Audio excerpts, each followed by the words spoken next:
What's up, guys? We are back again, and we are finally going to be reviewing Vikings Valhalla Season 2. Now, again, this is streaming on Netflix right now. It was 8 episodes, so obviously, if you guys have seen the new season, let me know what your thoughts were about it first off down in the comments down below.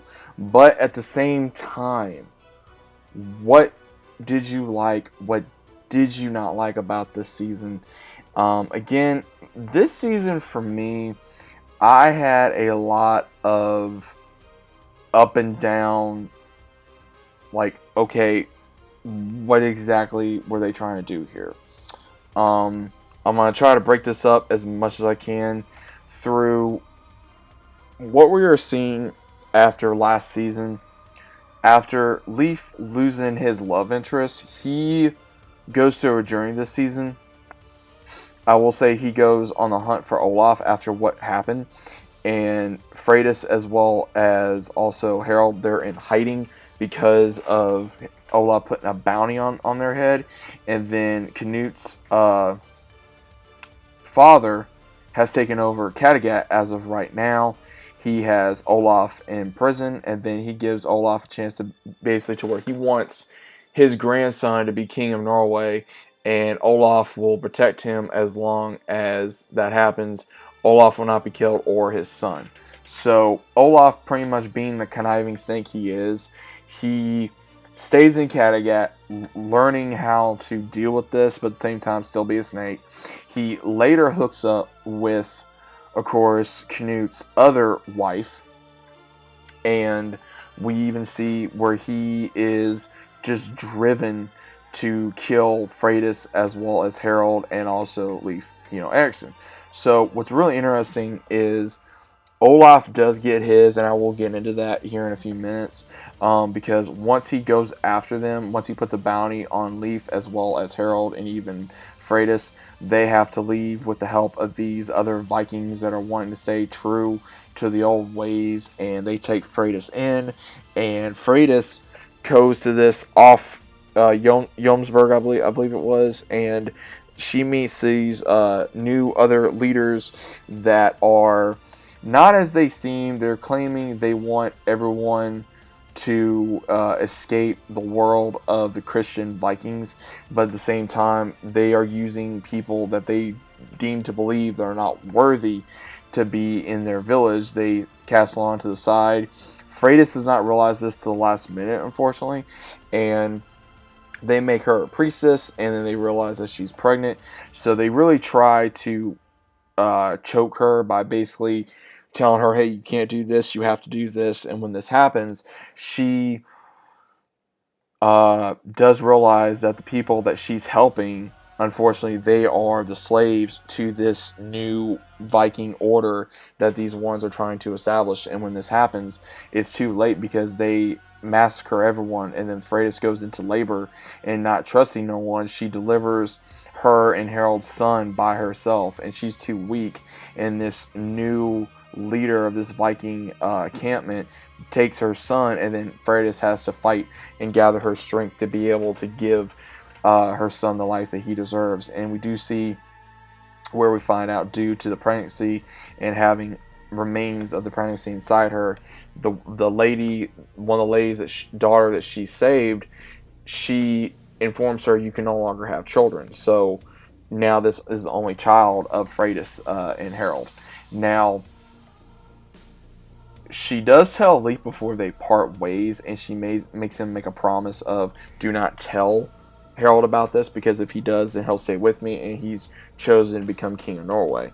And that is what Harold wants at this point in time. He wants to be a king. He wants he wants to marry Freydis. He wants to have children with her, but she does not agree with some of the things that he wants. She wants to have her child raised as a pagan, but at the same time, Harold wants him or her to be raised as a Christian Viking. So it's going to be kind of going back and forth with both what their religions are.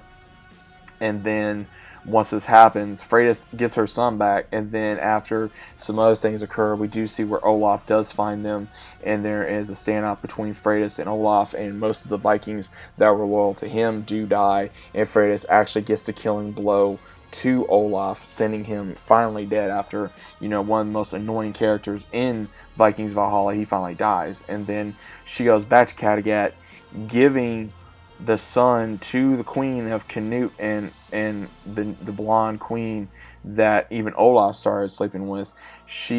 All Freya's asked for is peace. So it's going to be kind of wondering, are we going to get peace, or is it kind of up in the air? Also, a lot of things happened over in England. We have where the queen became very suspicious of the one that was very supposedly loyal to the king. So for Earl Godwin, there was this whole conspiracy of, is he trying to kill her? Because supposedly someone's trying to kill her. And by the end of this arc, it kind of gets shown that he was supposedly in love with one of her handmaidens. The queen found out. Once she found out about this, she thought that the handmaid's brother is one of the ones that tried to kill her. And then later, after even killing her herself, and then finding out that maybe she killed an innocent woman, and then realizing that her husband Canute was obviously going to give Earl Godwin permission to marry her, then at the same time, Godwin gives this complex of he's not going to forgive her, but then later on he says he does, because when Canute finally does return after this massive investigation, he marries Canute's niece, or no, not niece, daughter, I believe. I think it was his daughter, if I'm not mistaken. I can't remember if it was his daughter or niece. I can't remember. But her and Godwin get married, and then once that occurs, we see where it seems like maybe that's what he really wanted, because now he'll be part of royal blood. So it kind of makes me wonder what exactly was the plan here.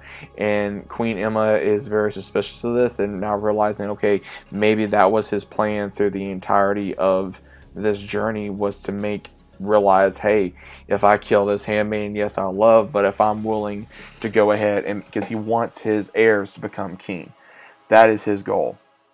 So once that happens, he's really not going to have nothing left. So again, it's very interesting to see where it's going to happen from now on. Now, Leif and Harold go on this journey of going to Russia because his uncle is the king over there. And when this happens, you see where he asks for help to gather an army. And of course, his uncle says no because of peace with King Canute. And then once that happens, he says, okay, well then I'm going to go and I'm going to do my own thing and raise an army myself so I can take back Kattegat. Now, again, this will be causing a problem possibly with Canute and Harold later on. And then obviously Harold does find out later on through Leif that that Freydis was pregnant with his child. That does cause an issue. So Freydis, of course, she does not know if they're alive. And we see where Leif and Harold go on this journey. They meet new people. Even Leif gathers a brand new love interest in this as well. Even Harold does. And it's kind of interesting because Leif gathers a new love interest from this woman that is from, she speaks Arabian, and it seems like she's around Constantinople, because that is the initial goal. Because if they go to Constantinople, they'll be able to have all this money from the king over there, and then maybe somehow Harold will be able to raise an army. But then as soon as he realizes by the end of this journey, by the man that gave him this offer, the man was delivering his daughter to the king to marry her off for all this wealth and all this power. So that is what Harold realizes at the very end. And the woman that, of course, he delivered, Harold started caring for her, and then she started caring for Harold. So again, we're going to be seeing something there.